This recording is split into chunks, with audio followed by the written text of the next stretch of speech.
I saw where you had some information yesterday that you dropped on us, as the kids like to say, with the possibility of other teams entering in the Odell Beckham Jr. sweepstakes. First of all, the likelihood that the Giants would trade him is what?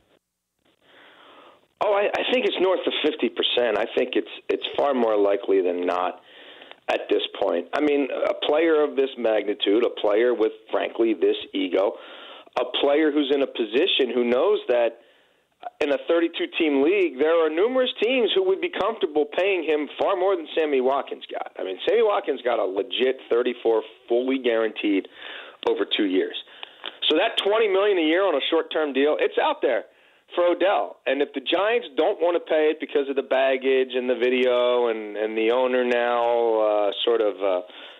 ruminating publicly about his desire to have this guy on his roster, that's fine. But the money's there. So if it takes him pulling a Dwayne Brown and sitting out half a season and then coming back in time to get his accrued season, or forcing the Giants' hand in the meantime on a trade, does Shermer and Gettleman really want to spend the first 8 weeks of the season being asked every single day about the best player on the team who's holding out? I don't think so. And the Giants know this. So they've got a decision. Just pay the man, which they don't seem inclined to do, or trade him before the draft when you can get present-day assets that will help your football team, because heaven knows they need help. So I do think he'll be dealt. But you're looking at a couple of first-round draft picks. Is that the asking price? I don't think they're going to get it.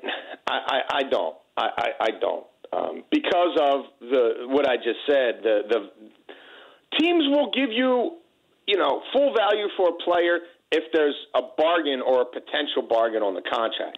But if I'm taking this problem child off your hands, and as good as he is and still only 25, you don't think he's worth market value, then I'm not going to give you full value for the player and do that. Okay. So I think it ends up being a 1 and a 3, maybe a 1 and a 2, maybe just a 1 and a player. I don't know that they'd get 2 first-round picks for him. I just don't, because of the various scenarios. Had this gone down at the Combine, Dan, before guys like Sammy Watkins got $34 million fully guaranteed, before the Jacksonville Jaguars decided that Dante Moncrief and Marquise Lee are worth $30 million guaranteed combined, before people started paying guards like elite left tackles, then I think it's a more robust market, and teams hadn't burned through their budgets yet.